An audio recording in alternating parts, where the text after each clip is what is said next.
Good afternoon, everyone, from Singapore, where I'm based in. Glad to have you guys online with us today.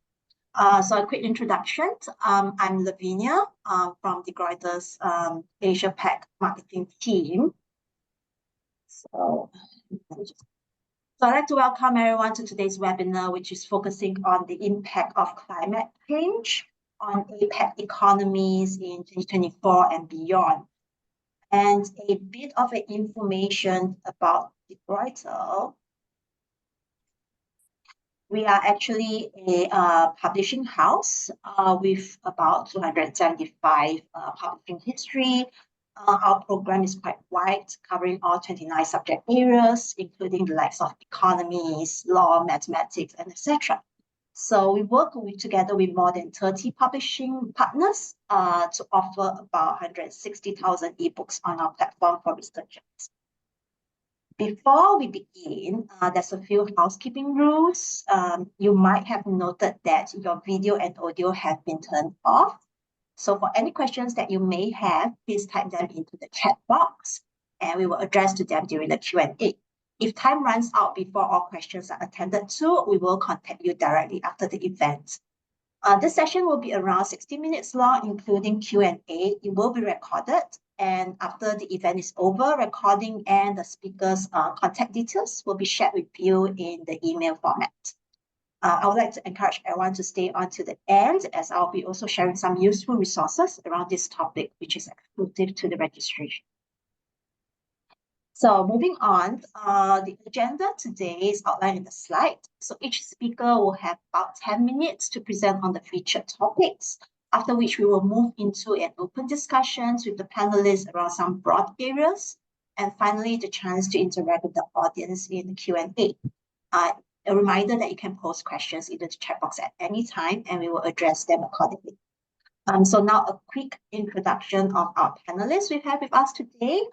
Our team who specializes in governance of sustainable development, environmental politics, policy, climate change, and natural resource management.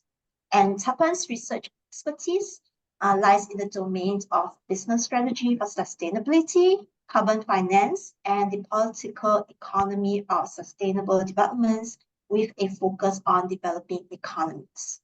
And last, Joseph is a climate business and finance expert with over 3 decades of experience in investment banking, clean energy companies, and research.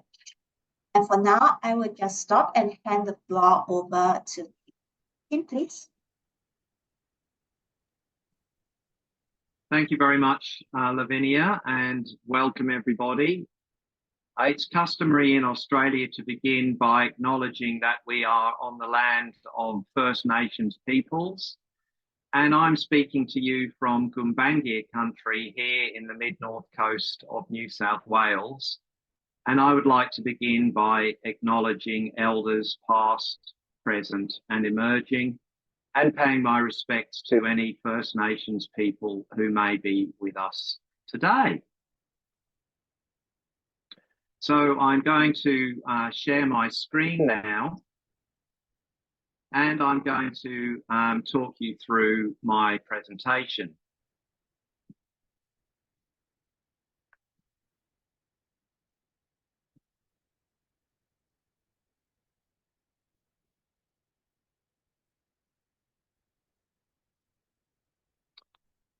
So hopefully you can all see my slides.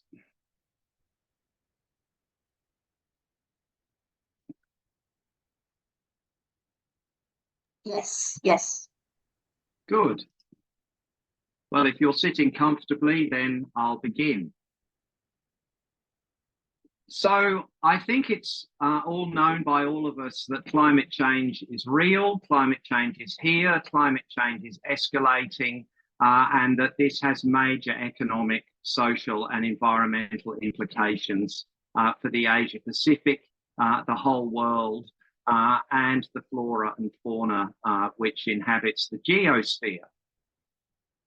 Just watching the news last night, for example, globally for the past 11 months consecutively, average temperatures have been 1.58 degrees above pre-industrial levels. And in Australia, it's now been 13 months in a row in which we have overshot the Paris Agreement minimum target of 1.5 degrees. And all the overshoot experts are saying that we are currently on a path to have global warming of over 3 degrees, which will be absolutely catastrophic, and we can say goodbye to the human race. So let's not kid ourselves. However, having said that, rather than worrying and drowning in the doom and gloom of climate catastrophism, I want to focus more on some of the positive news that has arisen globally in the last few decades in relation to action on protecting the world's environment. And just in summary, my presentation and take-home points, if you like, the Asia Pacific particularly faces some of the worst impacts of the climate crisis, especially the small island developing states and low-lying urban areas, areas such as Bangkok, Manila, and of course Jakarta, a capital which is in the process of already being translocated, partly due to the reality of climate change. Now, it's important that we understand that we cannot continue business as usual economic activity. This generates costs. We are living with those costs now. Transforming our economies to a sustainable base will generate benefits, and we have to focus on benefits if we want to see the economy transform into something that will give humanity and every other creature a future. Now, we've just come through the pandemic. This was a major focus of the Handbook of Sustainable Development and Finance that Tapan and I made during that period. And it's important to understand that the pandemic proved to be very dynamic in terms of economic transformation in a crisis. Yes, there were some very bad downsides in terms of human health, and there were economic costs, but it was amazing to see just how quickly economies were able to adapt. So we know we can do it. We also know there's an urgent need to finance the transition to a post-carbon economy. But already the Paris Agreement is built on the fundamental understanding that we must have sustainable development and poverty alleviation if we are to move forward together as a global community. Integrating the environmental, social, economics, and governance aspects of sustainable development is absolutely fundamental. But at the same time, the good news is that the scale of funding and investment for sustainable development that has already been generated and gone into that global economy of sustainability is really significant. And that is very often an understated piece of good news. And APAC particularly, as many of us here in this region are what are so-called developing economies, we have a potential to benefit greatly from climate finance, but only if it's done properly. If it doesn't take the economic, social, environmental and governance aspects of doing sustainability right, it could lead to a worse situation than not having any finance at all. And I just want to go through a case study of how that can be done and what it might look like.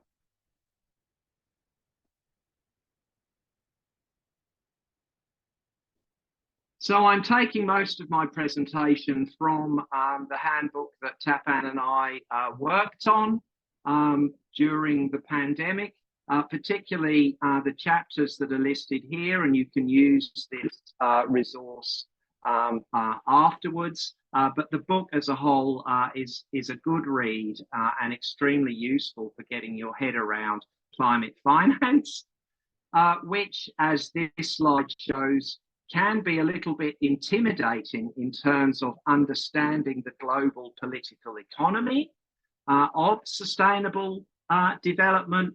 But nevertheless, again, to stress, we have a very well advanced global architecture for sustainability, stacking down from the Conference on Environment and Development in 1992 to a whole series of global conventions, particularly on biodiversity, desertification, and the Statement of Forest Principles, a statement rather than a convention. But obviously, the key element in that is the Framework Convention on Climate Change. Now, if you look at this diagram, you will see a series of stippled arrows and stippled boxes. Those reflect just how much of that global architecture is focused on financing sustainable development and going towards actual projects on the ground. And what I've done here is I've just highlighted in grey one aspect of finance for sustainable development, which is finance for sustainable forest management.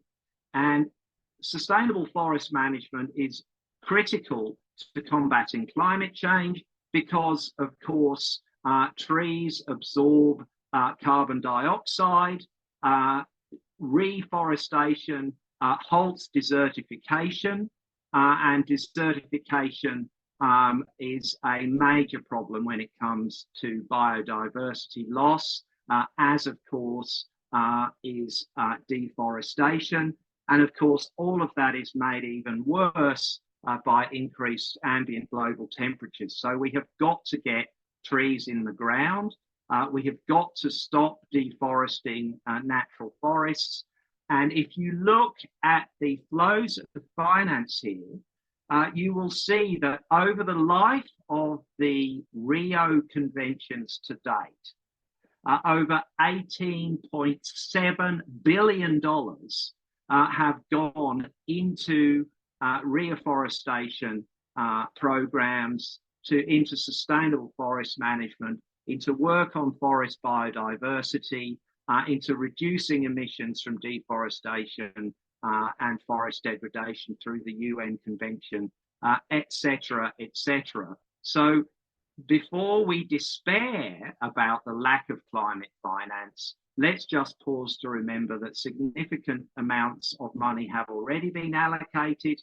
We have the Great Green Wall in Africa, which is actually stopping the advance of the deserts. And there is some good news in amongst all the doom and gloom.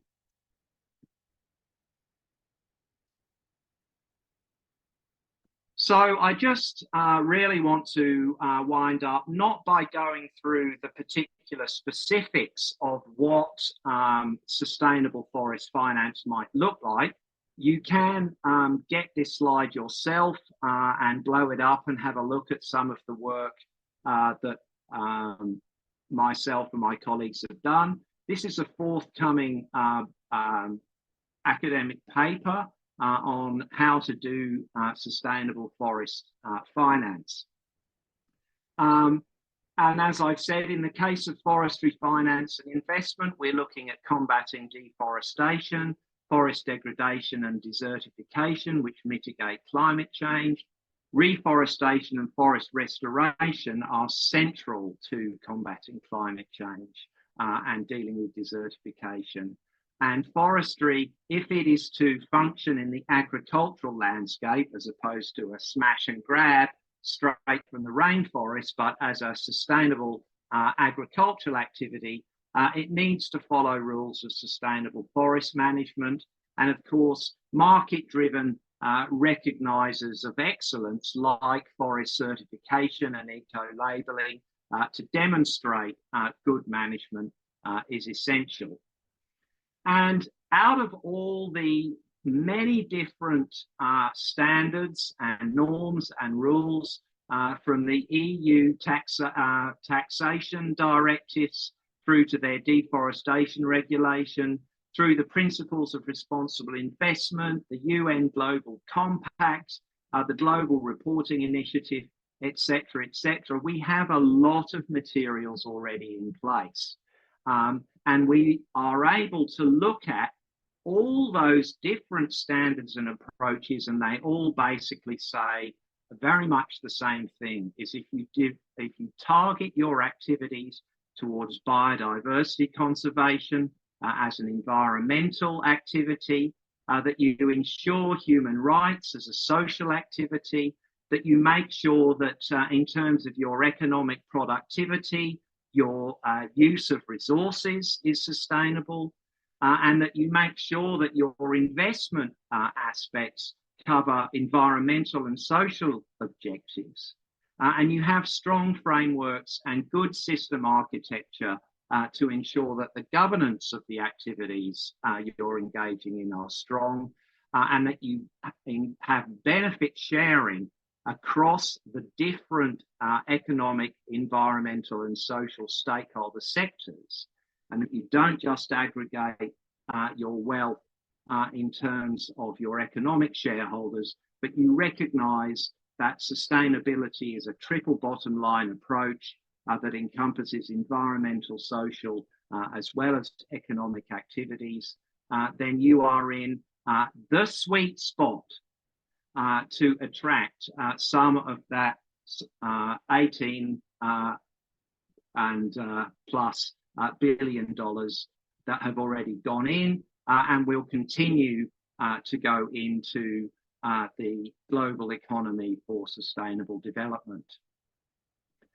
So just to summarize, the global system of finance for combating climate change via sustainable development and poverty alleviation is already in place and well advanced. Lots of funds have already been allocated. Communities and the climate can benefit from these.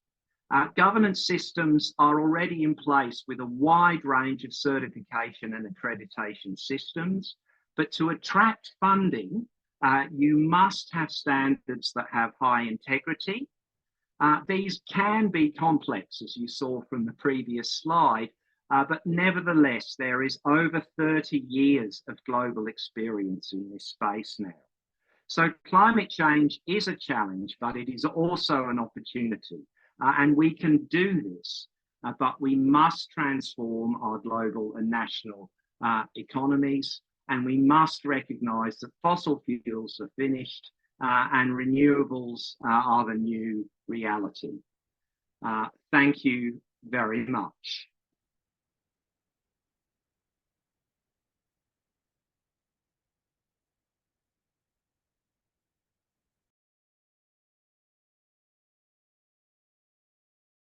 All right, can we now move on to Dr. Tapan?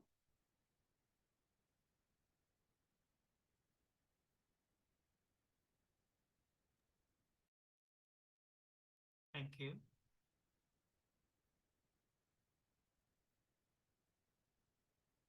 The screen is visible? Yes, it is. Good afternoon from Brisbane, where I am at this moment, and it is good to have team first, as team has covered some very related topics that from there I can go ahead. I think team also highlighted that why this financing aspect is important.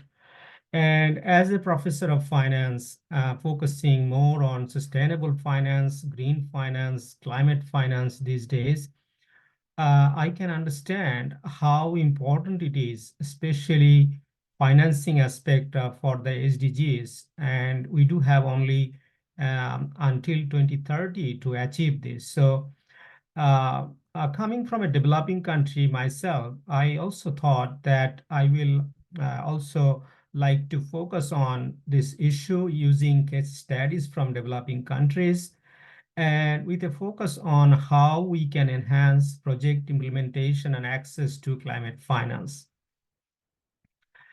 So look, I think team has already mentioned that our work together during the COVID, which is a handbook where we highlighted both the private sources of finance and public sources of finance. But if you look at my previous work that I did with UN SCAP, at the photo at the very middle, where I looked into that we really need a good public finance system, which I named at the Just Tax system to finance our own activities and projects. For instance, we all know that at this moment, foreign overseas development assistance like ODA and foreign grants for developing countries in particular are declining rapidly. Okay, so this is why we really need to raise our own revenue to deal with these activities that makes, that to address these climate change issues, which are highlighted in our many of the 17 goals. For instance, goal number, the like climate action, for instance, right? I'm coming a bit more detail that why it is important, because in this rapidly changing climate, especially prioritizing, implementing project is very, very important for climate change. And what we see in developing country in particular, that not all projects are successful. Okay, so it's a lot of effort, a lot of resources involved, and one of the reasons that it doesn't get a green light, or it doesn't get success as much as we can expect, is basically they are poorly implemented and is not very well designed. The stakeholders are not engaged, and also there is a bit of lack of inclusion.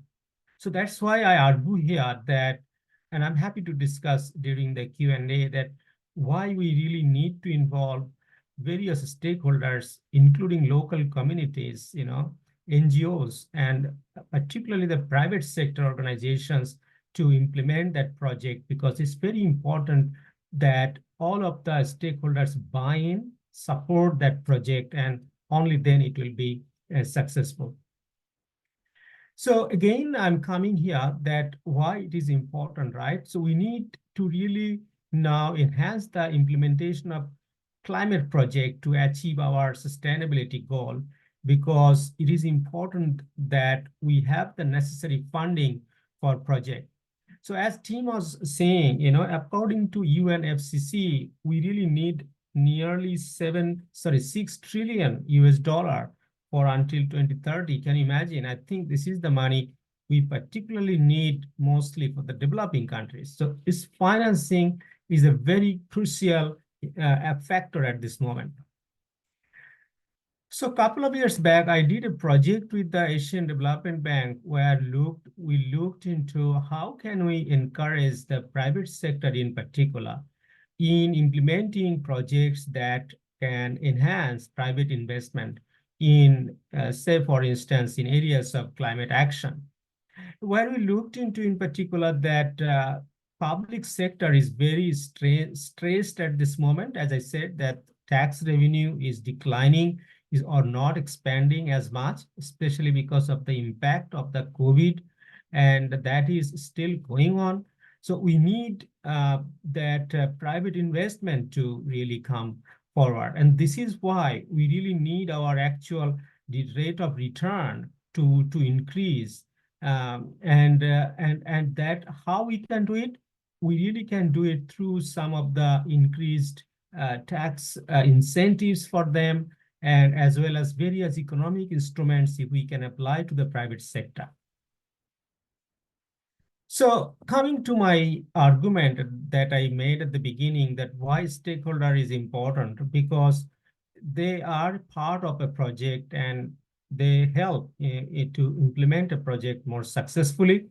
They help also building trust, and trust is an important thing because it brings and enhances the credibility among stakeholders, and also it enhances the collaboration as well. But more importantly, it helps in decision-making processes, and that also involve our decision-making by the policymakers too. So let's giving you a bit of a figure, something like team was showing for a broader picture. But now I am specifically looking a bit, what are the sources of development finance and looking into various private finance and public finance and so on. But as you will see in the public and external wide, the foreign aid in particular is decreasing. Loans and grants and multilateral development institutions are highly stressed now. They are not investing as much. So that is why we really need to emphasize more on the national sources of finance, which is domestic revenue mobilization that include both the private direct taxes and indirect taxes. But also we need new instruments now that how we can bring more foreign direct investment or remittances as well in financing these sort of projects. So finally, I like to just highlight one new tool that is currently being discussed, and it is something that is helping developing countries to generate a lot of revenue through voluntary carbon market. Team has highlighted a little bit on that how forests can generate more carbon credits, and that carbon credits, as you will see through this picture, that can be exchanged especially through with the big corporations in developed countries, like which and that will help generate a lot of revenue. So I want to finish with a couple of case studies that perhaps you will see. One from India, and where these sort of projects through deforestation projects is really producing about this project is producing about 18,500 sort of carbon credits, which is a measure of that. And also that is reducing almost 150,000 tons of carbon over the period of time. So this is something that we must have to now emphasize, that how we can enhance and increase these similar activities. My last case study is from Myanmar, which is also a similar type of restoration project. And at the same time, this is helping the country to restore the degraded mangrove forest, enhancing sustainable livelihood and community development. And this sort of project also bringing about like nearly 200,000 tons of CO2, which can be offset, and all of this offset carbon credit can generate financing for other projects that can help reducing this impact of the climate change as well. So what we need to do for us, it's a bit of summary for us, that we really need effective project implementation. And then we really need to set our project goal, which is very clear. We have to have good timeline, and that will help us for the for successful implementation. But third is we really need now effective monitoring and evaluation of the project, because if we continue to delay for that, that would be not good for a project. So we need continuous monitoring and evaluation. And finally, I highlighted before as well, collaboration and coordination is very, very important with other agencies, government and NGOs, and of course the private sector. So with this, I like to finish my presentation, but I like to thank all of the, our attendees and the colleagues, and feel free to ask me any questions. You can connect me through the LinkedIn, or you can also connect me through the Twitter, and my account is that. So I'm very much looking forward to interacting with you, and thank you once again. Thank you. And then we'll have Joseph next.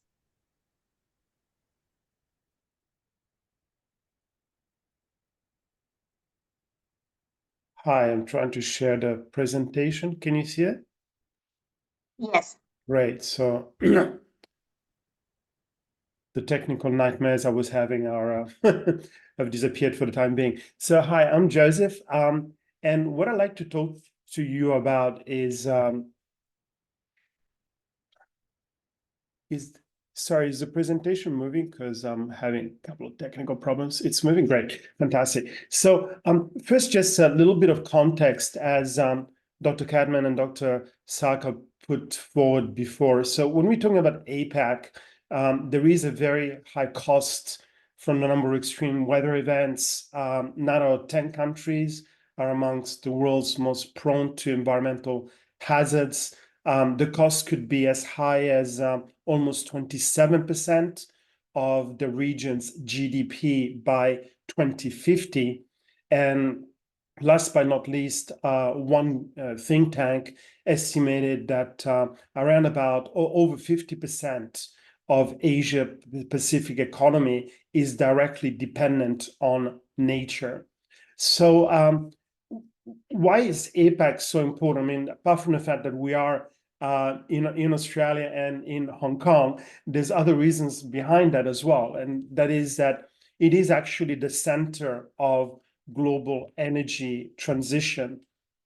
And what I mean by that, Asia Pacific accounts for about 50% of GDP, 50% of population, almost 50% of electricity consumption. And it is still growing very, very fast because around about 85% of the consumption in Asia Pacific comes from countries which are not developed. So not the Australias or the Japans, but more the Bangladeshis and the Indonesias.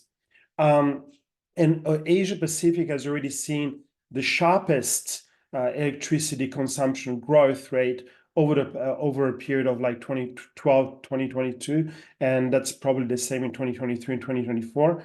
So what I'd like to specifically talk about is who can benefit from, or who one of the major investors who can benefit in investing in Asia Pacific energy transition, and that's corporations. Now, corporations have a variety of pressures to endorse, energy transition and to set up strategies, planning, etc., to cope with the energy transition in the region. And those include pressures from consumers, from financial institutions, government regulations, and a variety of others. So what kind of change are we seeing in the corporations?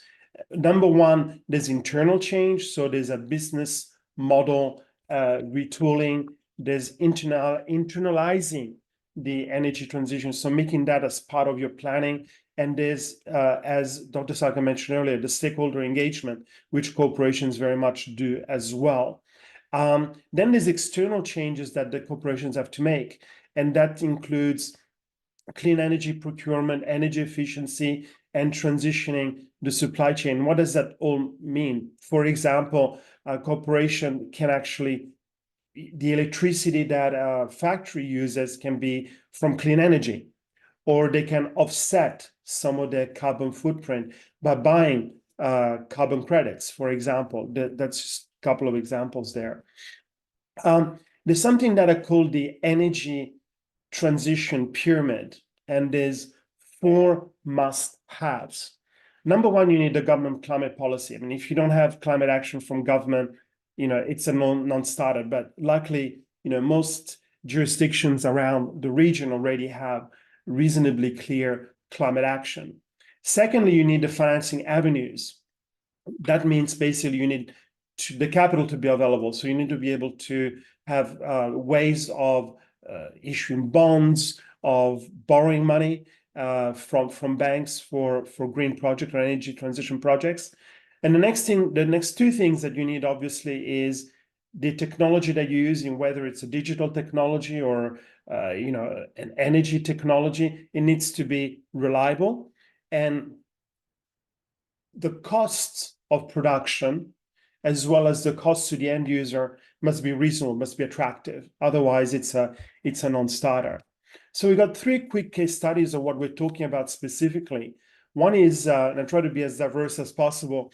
One is City Developments Limited. It's a real estate company in Singapore, and they've really endorsed the energy transition. They're going for green to low energy buildings. They're doing a lot of energy saving retrofitting works. And most importantly, new and existing wholly owned assets operational will be net zero by 2030 in the entire portfolio, because this company also has stakes into properties and other ventures, as well as hotels. And all of that is going to be net zero, so carbon neutral by 2050. Another case study is ENN, known as Xinao, in China. It's a privately owned. What I mean by private, it's not state-owned, but it is listed in the stock market. It's a gas supplier. So intuitively, you'd say, well, I mean, that's going to be pretty difficult for them to go net zero if what they are supplying is actually quite full of emissions. Well, they created an integrated energy business, and that includes building renewable energy generation. It includes providing advisory solutions and also digital solutions for grid buildings for their customers. And they plan to be net zero or carbon neutral by 2050 without using offsets. And the third case study is actually an industry. Decided to pick the electric vehicle industry, because if you look at the whole industry itself and what it provides, so we're not just talking about switching from an ICE internal combustion engine car to an electric car, and so you're obviously your carbon footprint, your personal carbon footprint is going to be lower. But actually, the ecosystem is quite sizable. It's creating new jobs that did not exist before, both on the manufacturing of the cars, on the upstream, as well as the digital solutions for the car. The supply chains are also different, and they are exploring, doing R&D on new materials. There's new infrastructure that's being built because of the EV. There's new business models, such as, for example, virtual power plants. And what that means is if you have your electric car at home at night, well, it's not doing anything apart from charging. Or if you have it at the office while you're working, again, it's not doing anything. So if the grid needs power, you can actually suck up the power from the car. And that all of a sudden becomes an energy storage solution for the electric power grid. And then there's a whole bunch of tech and solutions, again, in the digital world, whether we're talking about autonomous driving, the vehicle to grid smart algorithms that I mentioned earlier, infotainment systems. It's a whole brand new world there. So the energy transition can actually create quite a lot of value. So I want to end with the way forward. What does all of this mean? It basically means that the public sector, the financial sector, and other entities have to interact with the private sector a lot more.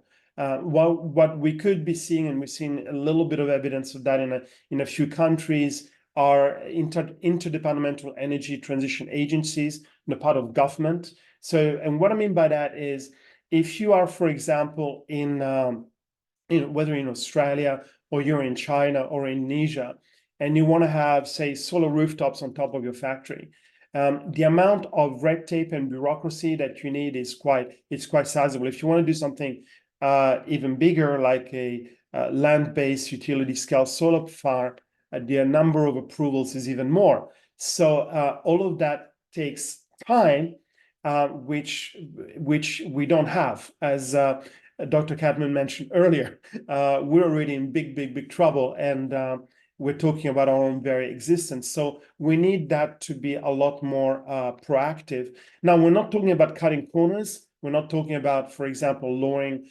environmental standards or anything like that. We're just talking about the red tape actually being cut and more efficiency. On the finance sector, you really need a few things. And you've got more and more financial tools coming through, like sustainability linked loans. There are carbon credits tools, as Dr. Sarker mentioned earlier, and there's more tools coming through. One thing I'd like to see is the democratization of the information. There isn't a lot of you need benchmarks right out there, And that those benchmarks are very, very expensive. So if you're a big corporation, you can do it, but if you're a small to medium enterprise, it's very, very difficult. And last but not least, with the energy transition, we're talking about something very new. We're talking about something that barely existed 5 years ago or 10 years ago. So we need a lot of capacity building, we need education, we need training, and we need a lot of interaction with other stakeholders. So that's really my main points. Corporations are very, very playing an extremely important role in the energy transition, and there's some ways where they could actually participate even more efficiently, effectively, and make even a bigger difference. Thank you.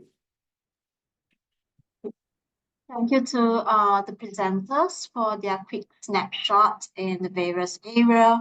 So I'm going to raise a couple of questions while the presentation content is still fresh in everybody's minds. So we have one for Dr. Tapan. I'm interested to know how you think remittance might be used for private sector investment in sustainability-related climate finance. Thank you. Is it from team? Yes, that's right. Yeah, look, thank you, team. Look, many of the countries, particularly developing countries, they receive enormous amount of remittances. Now, more often than not, they are then being used or spent in many other sectors. But if we really can provide some incentives for them, that this fund, this amount of money coming as a remittance, if invested in environmental projects, will get these amount of tax incentives or other incentives, let's say, that will encourage them to really invest, or invest in this sort of area more. So it is basically using and playing with the many various instruments that the government have to really channel this in these sort of sources of money into that, because this amount of money for many countries are huge amount of money compared to even the other money, because the other money is drying at this moment. Any other questions that, especially from our colleagues, from our attendees here? None so far yet. So I'm just moving on to Joseph in terms of one of the case study presented. How does ENN will achieve net zero without offsets? Yeah, it's going to be, in the truth of the matter, it's going to be very hard. But basically what they've been trying to do a few years ago, about maybe 5 years ago, so they started to invest in what they call an integrated energy business, basically non-gas supply businesses, including renewable energy facilities. So when you have, for example, a wind farm or a solar farm, well, basically you are creating a kind of negative carbon, so to speak, in the sense that you're carbon positive, and that's how they plan to offset it. So what they meant by no offsets is that they're not going to be purchasing it from outside like some corporations do, but so you could almost call it a internal offsetting mechanism, if that makes any sense. I'm trying to keep it very simple. Does that answer the question? Team, I guess, tips is good. All right. Well, yeah, I mean, we'll give some time. Yeah. I mean, just want to add that they're doing a lot more. And one thing you can do is just go into the ENN website. They've got a sustainability report. They also got their results presentations, and you can see some of what they've done so far. And actually, it's very important to look at where they came from, and also some of the planning, which is pretty transparent over the next few years. Again, it's available on their website. Okay. Also, a quick question: is there like a reference sites that actually presents all the different companies and the kind of projects that are actually embarking to work towards net zero future? Is this something like our researchers can just quickly get reference to? That's a great question. I mean, there is such a thing for countries, like the Climate Action Tracker, which tracks quite a few key economies and how they're doing in terms of their net zero. But as far as I'm aware, right now there isn't a publicly available, transparent website for us to monitor, at least some of the companies. Hopefully there will be more information coming through. If you have available tools such as Bloomberg or tools out of S&P or Fitch, they actually do assess the climate risk planning, climate action of individual companies as well as other ESG benchmarks. But as far as I mean, there may be something out there that is being built. But actually, the question is also interesting because that's something that I've been promoting as well. We need that information to be more transparent. So we need a democratization of that information. So actually, companies can use it too, right? They can benchmark against each other. Yeah. Okay, so we'll let the audience have some time to digest what has been presented and post some questions in the chat. Meanwhile, we will go into a quick fireside chat with our panelists with a couple of questions. So I think most of you has already presented on challenges and opportunities for the current transitions to sustainable future.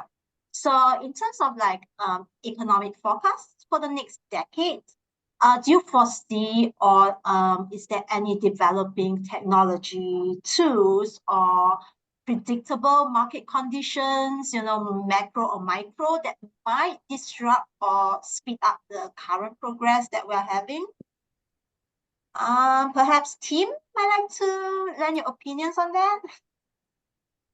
Well, I don't know if anyone's looked at the background behind me, but I have a very old sticker there that was given to me by a person in Japan in the very late 90s, early 2000s, and he wanted to be involved in what he called a campaign to end killer robots.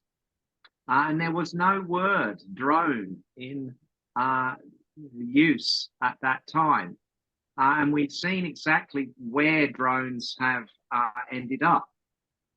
And obviously, we can't have this discussion here, as with anywhere at the moment, without talking about the use of artificial intelligence. Now, artificial intelligence, like drones, can be used for both good and bad. But I think, and it's very much garbage in, garbage out. It's the same if you turn a drone into a killing machine, then it's pretty much garbage in, you'll get garbage out. But if you are able to harness the use of AI, for example, for predictive modeling around particular climate catastrophes, or for determining particular market interventions or nature-based interventions, then something that has been in science fiction and climate fiction for many years, the idea of a giant supercomputer called GIA, who actually plays a role in having direct interventions. These are the kind of scenarios that we may have to face. One other thing I would say that is extremely alarming and very much in the same vein is this whole idea of climate engineering or geoengineering, as it's called. Geoengineering has a potential to make preemptive interventions on a positive level. But at the same time, if we just continue to fill the planet with fossil fuels emissions, and then think we can do, for example, stratospheric aerosol injection and just fill the stratosphere with sulfur crystals, then of course that will be disastrous. But that is being given serious consideration. So in exactly the same way that we are tackling climate change now, either well or bad, and that's a matter of opinion, I would say it's pretty 50-50. We have to make sure that the kinds of technical and computational interventions that we make in the future are beneficial, not harmful. Thank you. Dr. Tapan, would you like to offer your... Yeah, thank you. I think team touched on some of the very interesting aspects, and particularly the emergence of AI. I'm not going into that discussion, but let me tell you the critical problem now for both developed country and developing countries at this moment is how this transition can happen. I mean, I'm talking about this green transition, and that also requires huge amount of finance as well to make things happen.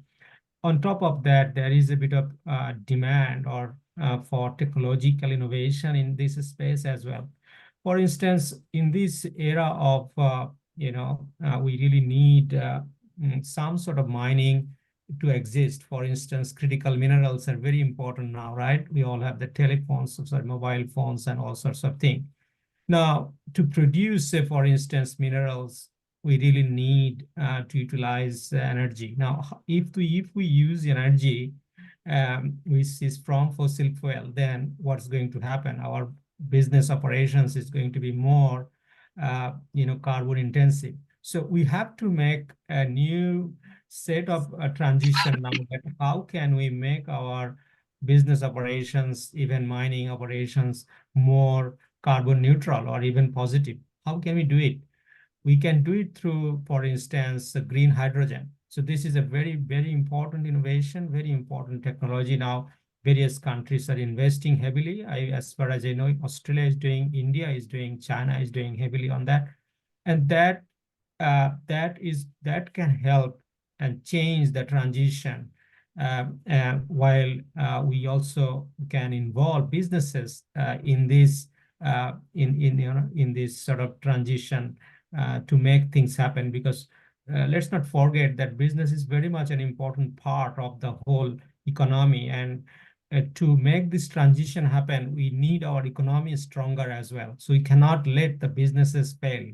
And not that I'm coming from a business school or I teach business, but it is true, because I think Joseph is also will highlight this as well, that why we need robust business. But then we need private sector businesses along with us to make this and address the challenges. Thank you. Right, and my 2 pennies worth basically is twofold. Number one, I'm actually quite optimistic as the frequency of extreme weather events increases. That reminds governments or forces governments to take more climate action, as mentioned earlier. And I think we all agree that if you don't have, climate policy from a government out there, basically it's a non-starter, because you don't, there's no push and there's no clarity. So that would be the first point. I think as sadly we will see more extreme weather events throughout Asia and throughout the world, that's going to push governments to take more urgent action. Secondly, I don't think there's a magic solution. I think green hydrogen is definitely, as Dr. Sarker mentioned, one of the solutions. Right now, it's still it's got a little bit of limitations, especially on the cost front. But we already have all of the solutions. It's not like we don't have the solutions. We've got the solar panels, which are being produced, very efficiently and effectively from China. We can improve on that. We've got wind turbines that we're putting in the sea more and more, including in Asia, including places like China, especially East Asia out here.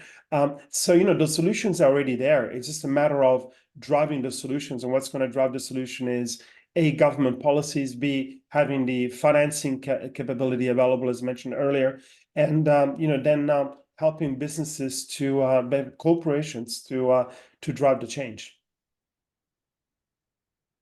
Okay, thank you all. I'm conscious of the time. We have 2 minutes left.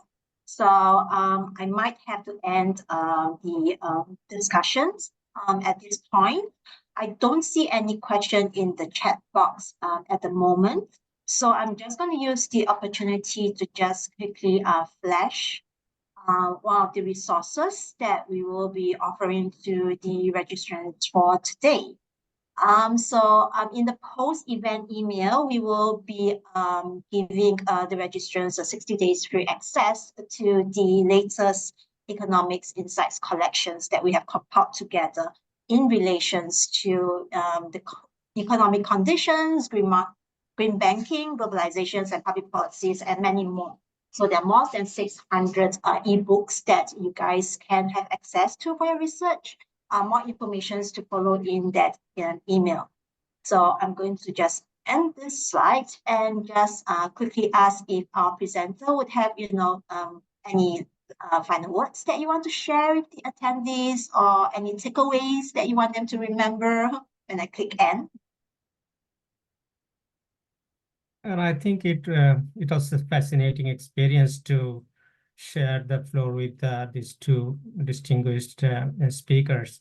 One thing is that there is a very challenging road ahead for all, both the public sector policymakers as well as private sector. And many of our colleagues, probably some of us are here, are academics, as well as those probably working in non-government organizations. All of us have a very important role to play at this moment from our own sort of standpoint. And I think if we can work together, we can definitely, address this challenge more, better than if we can do it individually. One final comment I would make is don't forget the role of local communities. So local communities can be both drivers of the problem, but they are also very often the solution. And if you help them with the solution, then you get such a high level of ownership that you can really transform a particular problem with local community input.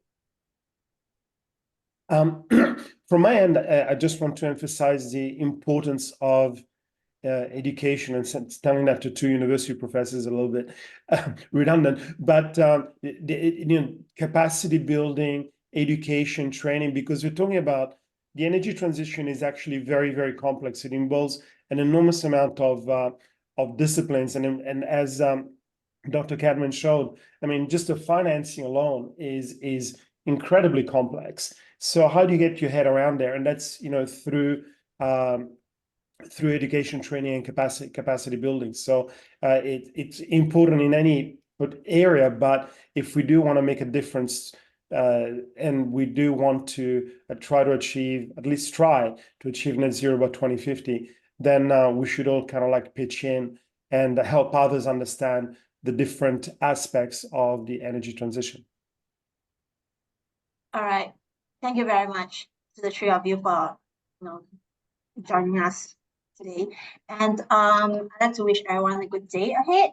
And we hope to see you in our next webinar. For any questions that you might still have after the events, you can just simply drop me an email. And so thank you again to everyone and the panelists, and have a very nice day. All right, bye-bye. Thank you.